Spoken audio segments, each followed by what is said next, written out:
Morning, everybody. This week's thank you. This week's parsha is Parshas Behalotecha, and it talks about the commandment to Aaron, Behalotecha Saneris, when you will kindle the light of the menorah. So our parsha starts off with the command that Aaron should kindle the menorah in the temple, in the tabernacle, later in the Beis Hamikdash. This is also compared in the Haftorah to the candelabra, the menorah, represents the Jewish people. And there's 7 branches, and every one of the branches of the menorah represents a different type of person. And the idea of kindling and lighting the menorah is to illuminate and to kindle and to bring out the spark and the light and the joy in every single Jew. So what we can see from this, there's also some interesting details that could also be compared to this concept of the menorah, different details in the menorah. For example, there are 2 laws when it comes to the menorah. One is that the hadlaka is ksher bezar. The Kohen is the one to clean out the menorah from the night before. He is the one that usually lights it. But technically speaking, he doesn't have to be the one to light it. A non-Kohen can also light the menorah. It's possible. It's permissible. Doesn't usually happen, but technically it can be done that way. The cleaning out of the menorah, the setting up the menorah from the night before, cleaning out everything that was there, putting in the wicks and pouring the oil and all that stuff, that specifically can only be done through a Kohen. What are these 2 things teach us?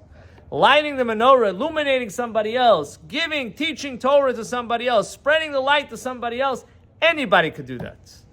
Anyone that knows Torah, Aleph, teach Aleph. Bet, teach Bet. 1 verse in the Torah, teach. 2 verses, great. 10 verses, whatever it is, the Talmud, teach a Talmud. Chassidus, teach Chassidus. Whatever it is that you can teach.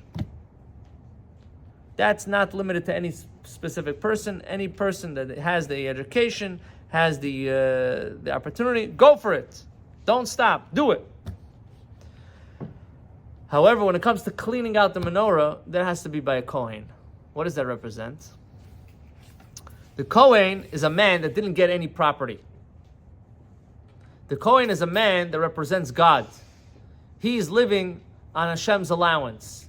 He is a spiritual man. He's not involved in business.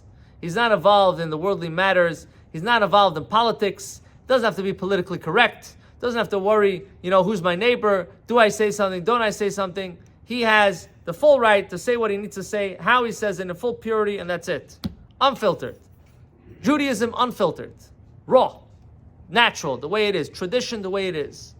He is the one that could decide how and what materials have to be used for Torah.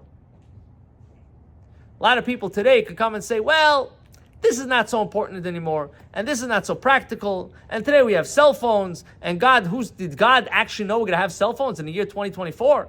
Maybe not, right? They forgot that God knows everything. God's the one that brought everything together.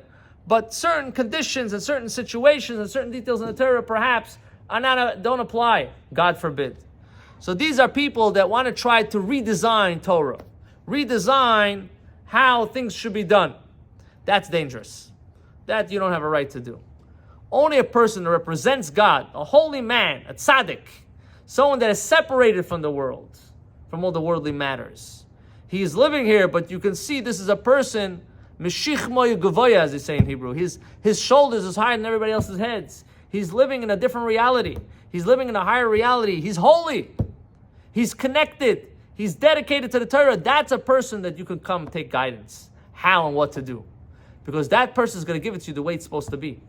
He's not going to make things up and decide how it is comfortable or not comfortable. It's very, you have to be very careful about that. Torah, anybody could teach you. But to decide certain aspects of Torah, what applies, what doesn't apply, how you change, nothing can be changed. It has to be clear, real, raw. So this is the Kohen Isha Chesed. That's one. Another thing is the Kohen is known as the kind man.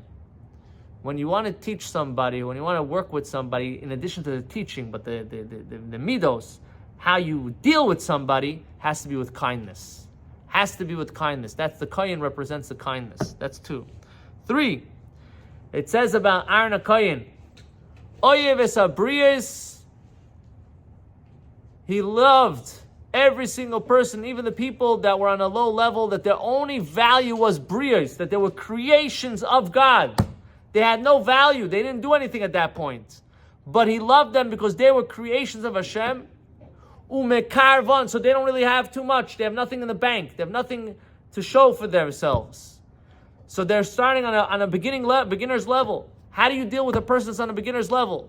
Well, don't tell them everything. You're going to overwhelm them. Don't even tell them what it is. Tell them halfway.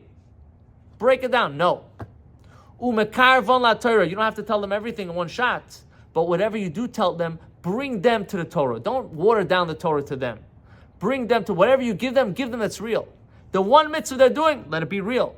The 1.5 mitzvah they're doing, let it be real. Mekar von la Torah. Bring them to the Torah. Don't water the Torah down, because then it's a different Torah. It's not Torah anymore. It's something else.